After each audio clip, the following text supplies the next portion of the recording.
I hope you're healthy, right? Um, the previous section, unfortunately, most of the students were absent in the class. Their name was observed, but they was not really in the class. They were just only in the class, but I don't know why they don't answer to my questions. And I understand that nobody is present in the class really. So when I ask everyone that is present in the class, type, for example, yes. For me, you must type, yes, I'm present, or just only yes. And unfortunately, students are not present in the class.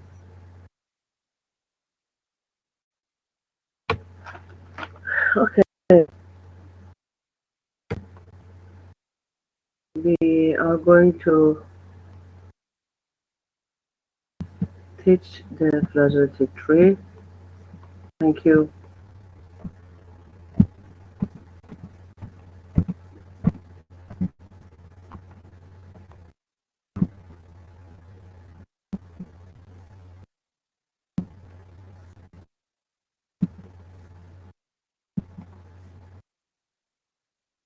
We have read this covered, yes, the content and unity and utilization. We have read it before, yes, other genotyping methods and the genetic tree. Okay, we must start from here, and the next week is the last section. So uh, we want just to uh, see any problems. If you must read and ask the questions for the next section.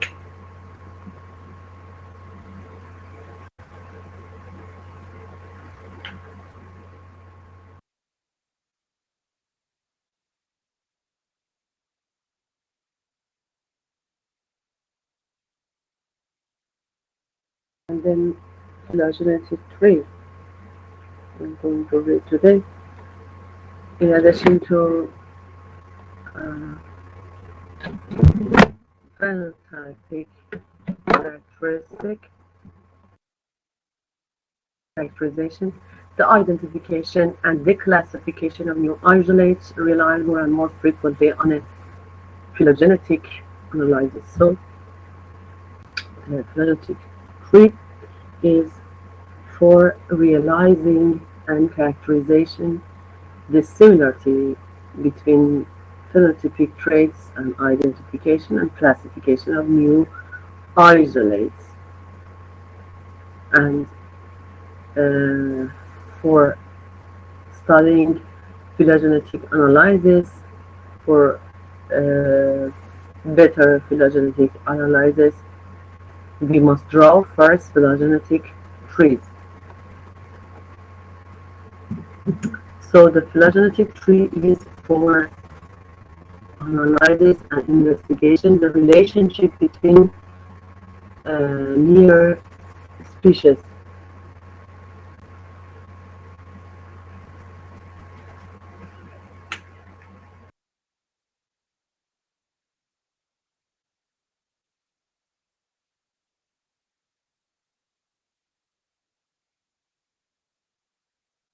The phylogenetic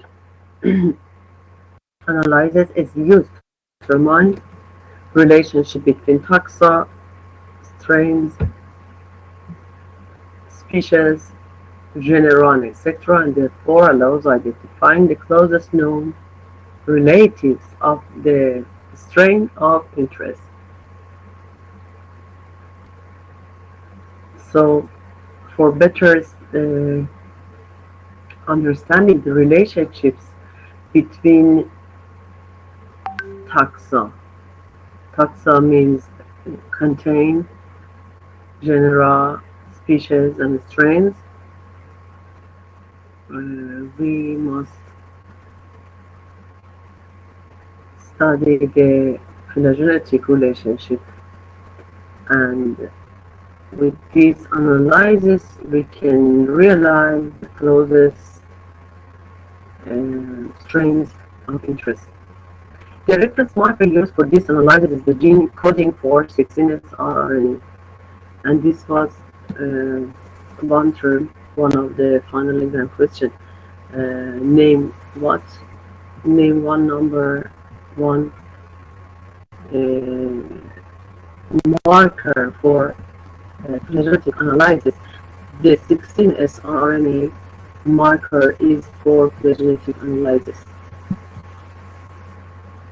Stackbrand and Genobel suggested that a threshold of 70% of genome DNA hybridization between strains of the same species corresponded to a percent identify of at least 97% of their genes encoding 16S RNA. So, as I told before, DNA hybridization is very important. The percentage of similarity less than 70% is not good, and that shows the species are not similar to each other and are not in the same, the bacteria are not in the same species. So more than 70% is good for this analysis.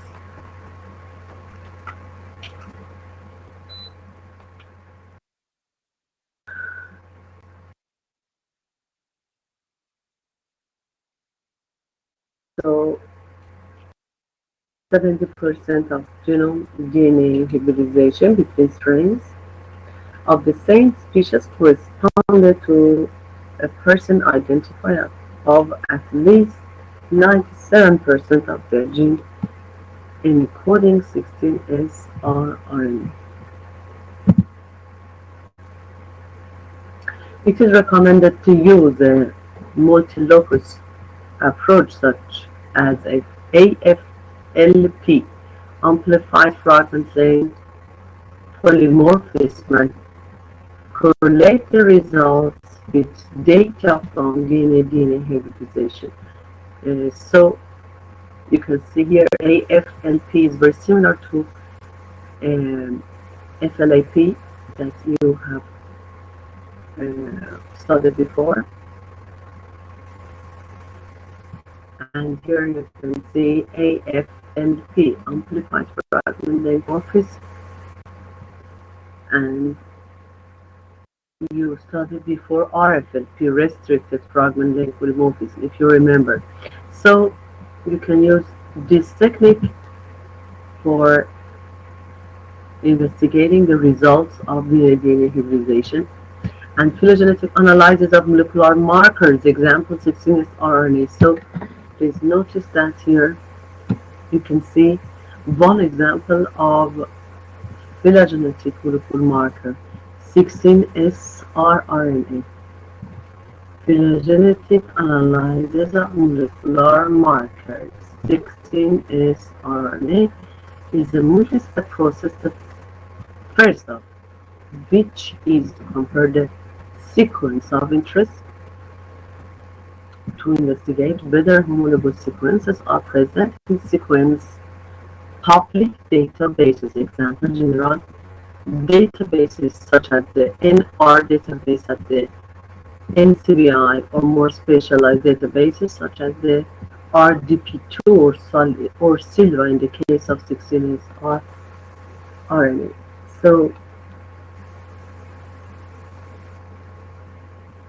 many sites are important for studying phylogenetic relationship between species such as NCBI and you know the NCBI site that can lead to study the phylogenetic analysis. So first of all, we must use one molecule marker such as 16S or RNA, and then with DNA hybridization we can identify the homologous sequences. The homologous sequences can be realized with this technique,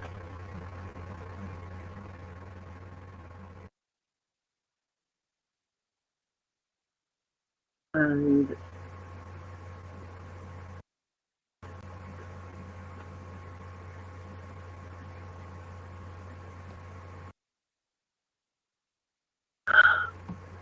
some sites such as NCBI or specialized database such as the RGP2 is some examples, such as in the case of 16S or RNA. Okay, any questions you have?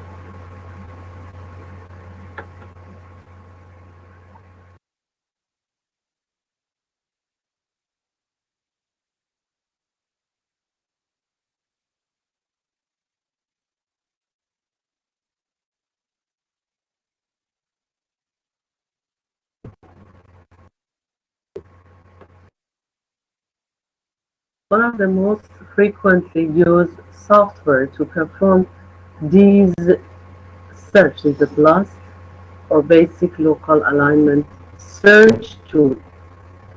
BLAST, B for basic, L for local, A for alignment, S for search, and T for tool.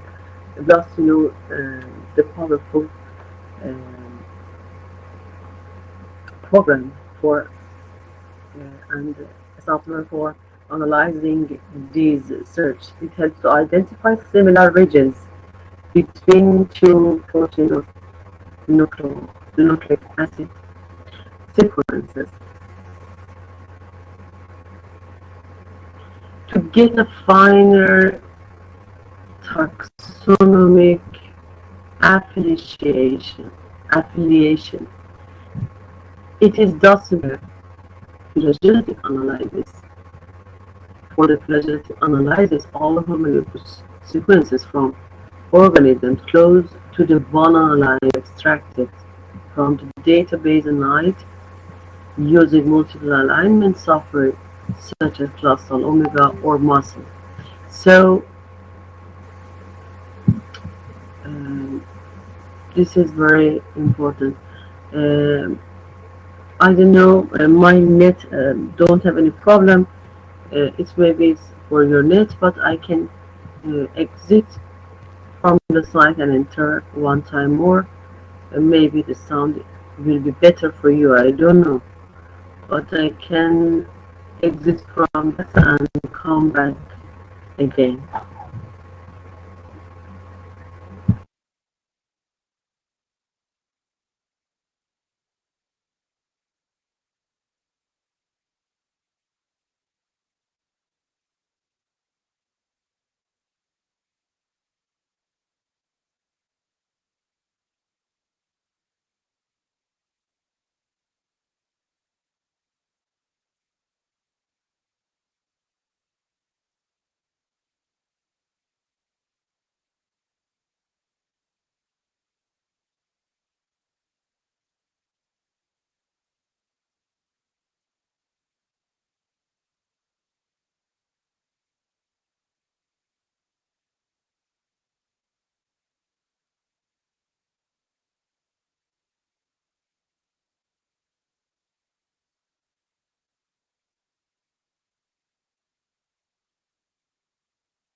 Okay, I don't know if my sound is better right now.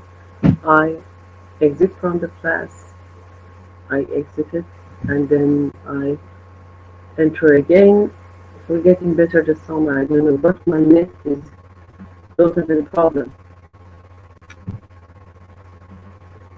Uh, okay, so we continue the students that um, the sound is not good can refresh the page.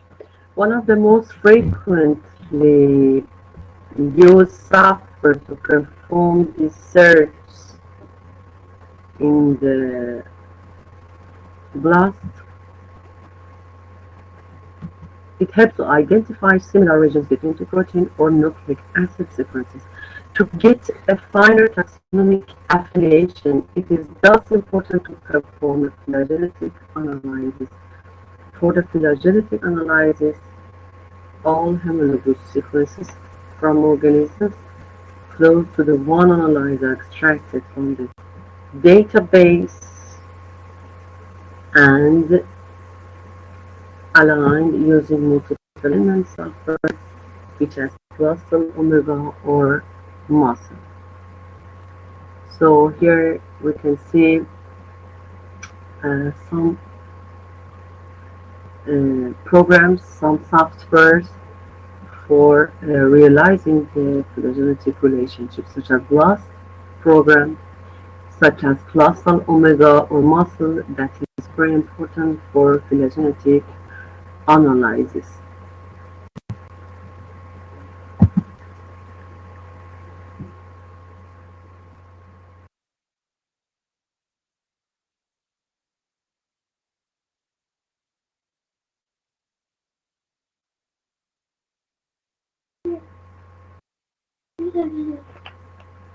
One of the three reconstruction methods commonly used in taxonomy is the neighbor joining because of its simplicity and speed. The neighbor joining method belongs to the family of distance methods because the first step of neighbor joining requires the quantification of evolutionary distances among all pairs of sequences studied. These estimates of the evolutionary distance is based upon the use of an evolutionary model.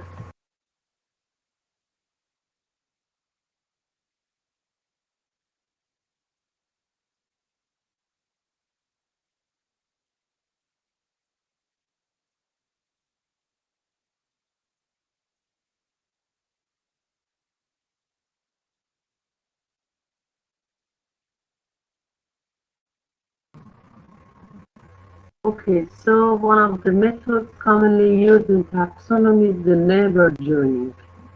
You know what's neighbor joining? Neighbor joining is a program that we can draw the phylogenetic tree. And the phylogenetic tree is for analyzing this relationship, and the evolutionary distances between the branches is very important. So the distances is very important in phylogenetic tree. We can estimate the evolutionary distances is based upon the use of evolutionary model. That means when two branches are near to each other, the relationship is very near, and when the distance is so far, so the species are far from each other. Please don't say anything about your exam. The texts and the contents of this term is not too heavy, so please read your covers, and then we will talk the next section about your questions. And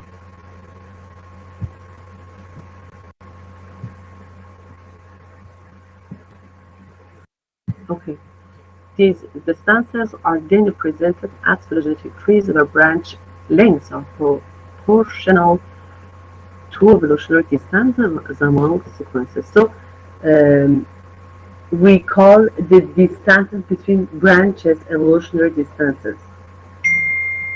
Evolutionary distances is very, very important for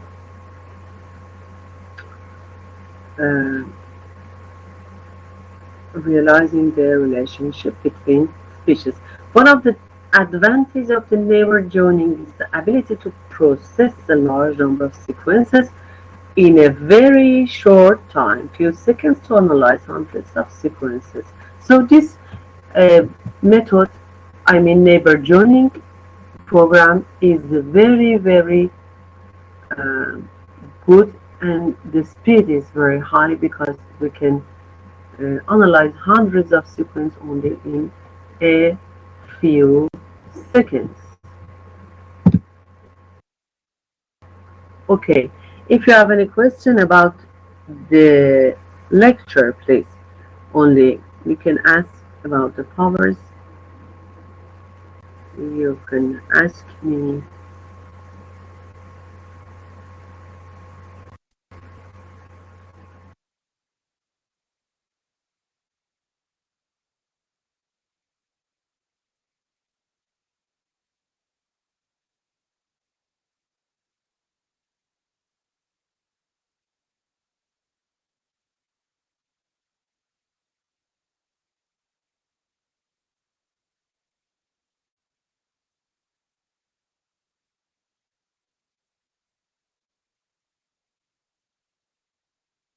Okay,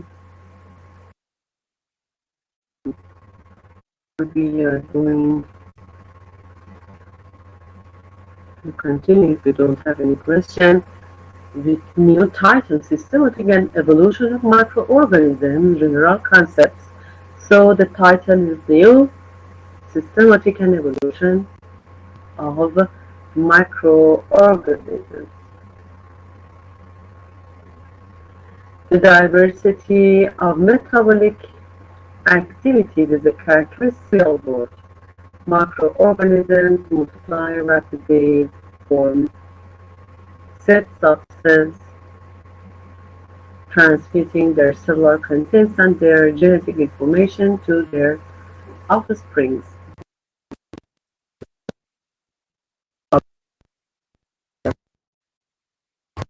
Organisms. So you can see here we are talking about microorganisms that they can multiply rapidly, and they can transmit their cellular contents and genetic information to the daughter cells with the probability of change and mutations. And the mutations is the reason for evolutionary microorganisms. The mutations is one of the reasons for evolution in microorganisms.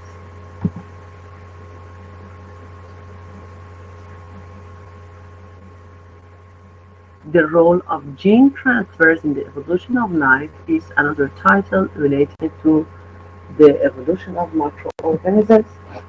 So as we talk about the mutations, the changes are very important, and the mutations is the main reason for evolution of them.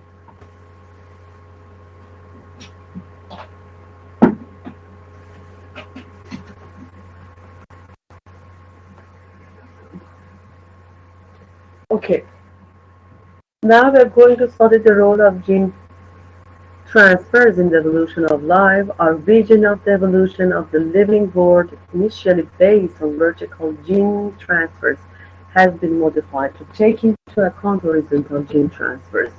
So, besides the mutations, the gene transfers are very important in producing or causing the mutations, and the vertical gene transfers is not only the reason but also horizontal gene transfers. So we can realize, please notice, maybe this question is one of your final exam questions. Uh, Besides the mutations, the horizontal gene transfers too are very, very important for evolution of life. So these transfers were demonstrated for the first time based on work on antibiotic resistance, which can spread rapidly between bacteria and hospitals. The first um, observations about the resistance of bacteria was demonstrated about antibiotic resistance.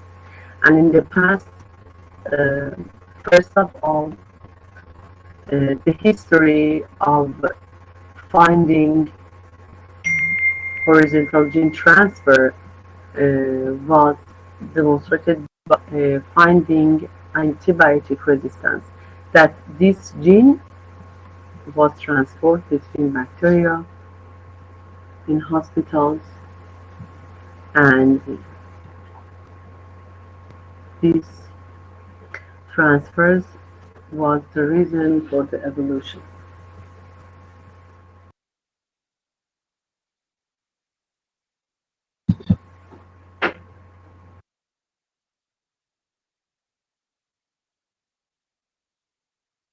Okay.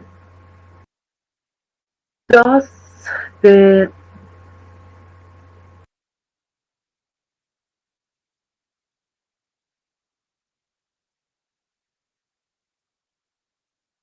does the transmission of genetic information and the evolution of the bacterial world are not only vertical but also horizontal?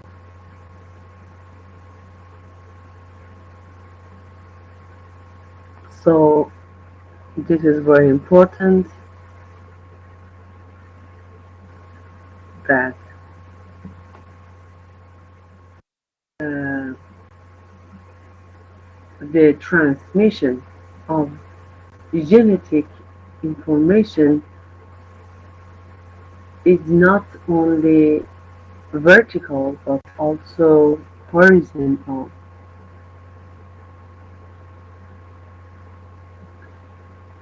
And this was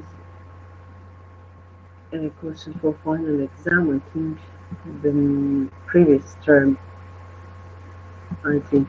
Okay, bacterial exchange DNA fragments by various means such as cell conjugation, transformation with naked DNA, or through transduction brought about by bacteriophages. These mechanisms allow the exchange of genes between very distant taxa, such as that between Escherichia cerevisiae.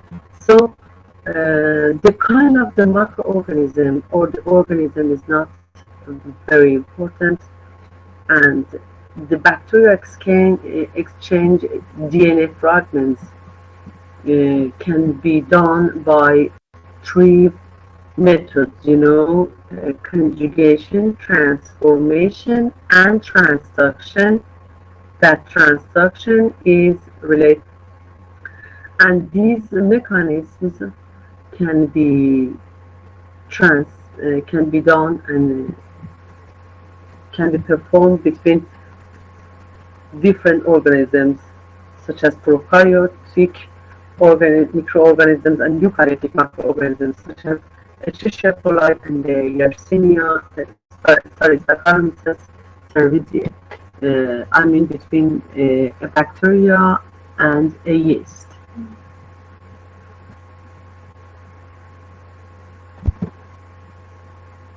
So the main reason for the evolution is mutation and the horizontal gene transfer, besides the vertical gene transfer.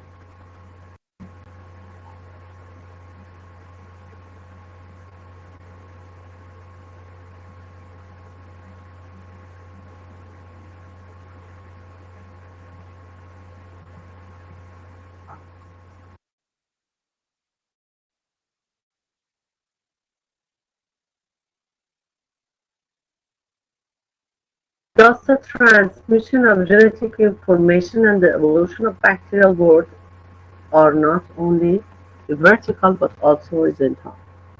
And this is a repeated power. Insertion sequence IS allows the insertion of a DNA fragment into the genome of its host cell. There are several types of IS and they are present in almost all organisms. Each IS tends to increase its number of copies per genome. So insertion sequences allow the insertion of a DNA fragment into the genome. You know, as transposable elements, a kind of a transposable elements are IS, and they tend to increase its number of copies per genome. For students, every course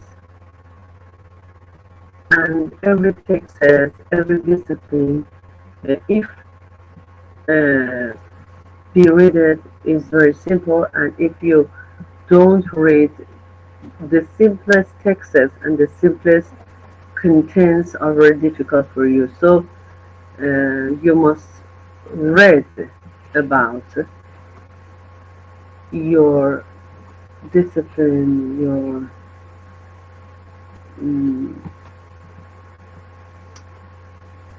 course and your lecture, because the simplest things, the simplest contents, the simplest explanation are so complex when you don't read. So don't forget this.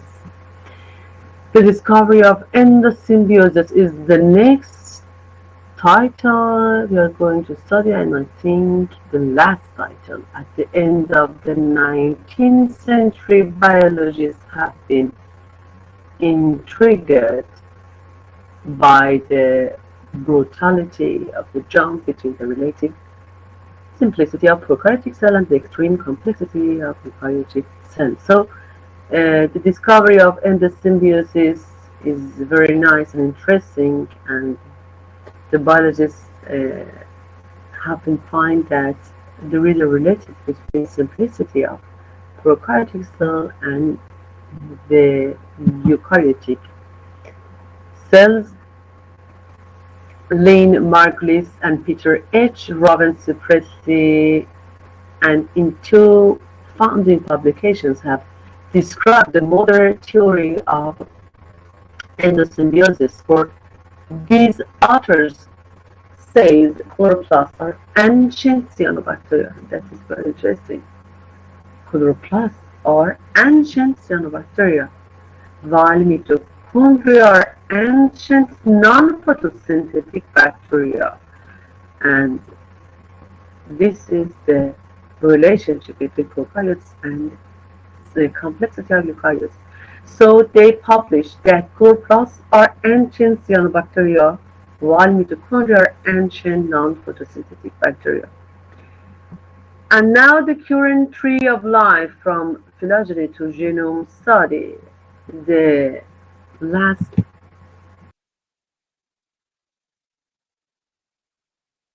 explanation that you are going to study,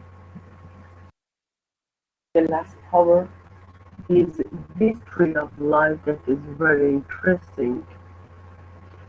You can see the domains here. You can see the domains here: archaea, eukarya, and bacteria. And this is the domain of life.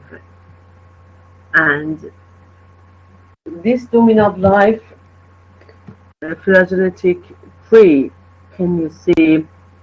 You can see the archaea, eukarya, and bacteria domain, and you can see the bacteria domain is more than the two other domains. So archaea is concluded with nanoarchaeota, prenarchaeota, and euarchaeota are the three phylums in archaea. And then you can see the eukarya, such as fungi, metazoa, plants, animals, secretives, and archoplastida. See the domain of bacteria that contains firmicutes, gamma protobacteria, beta protobacteria, and alpha protobacteria. And in the next slide, you can see the bottom of the tree of life.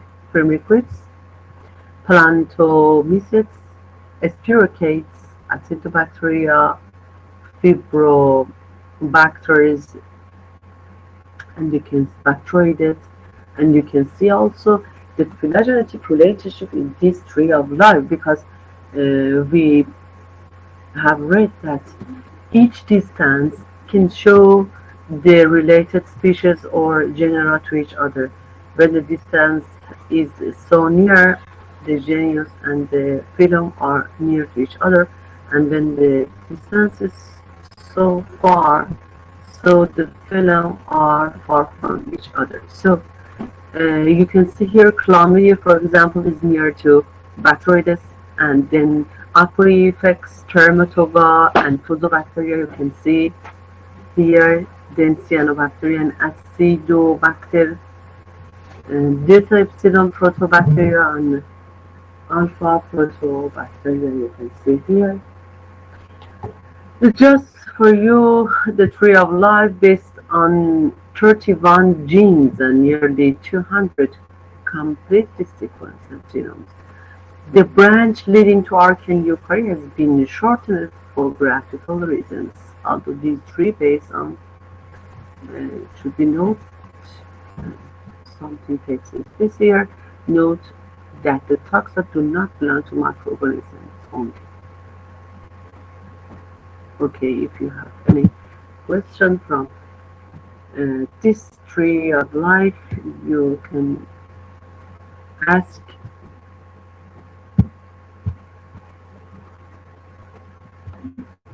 And if you don't have any questions, this part is finished here. I'm not going to teach you more, and I'm waiting for your questions right now.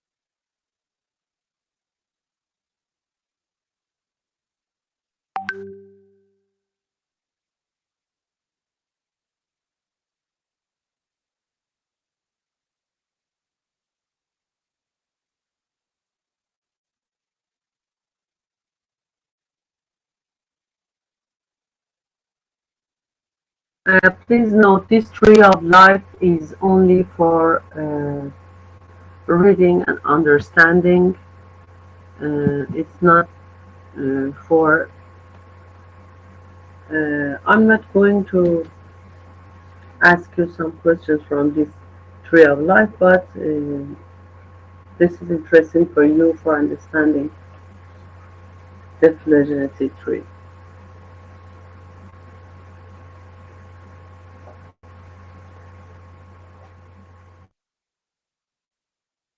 Yes, I want you to only see the domains and the relationship between them, and this tree of life is very interesting.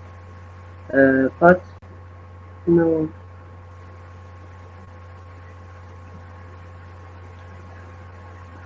we will talk about your exam the next section. Please, if you don't have any question about your explanation and your course and your lecture, I'm going to say goodbye to you, and your powers are finished today. The next session we will answer your questions and we will talk about everything. And your powers are not very difficult, they are so simple, so you must read. If you don't read, I said it before, the simplest content are very complex. Have a good days, a nice week, and take care of yourself until the next week. And the last section is the next week. Yes, thank you. Bye bye.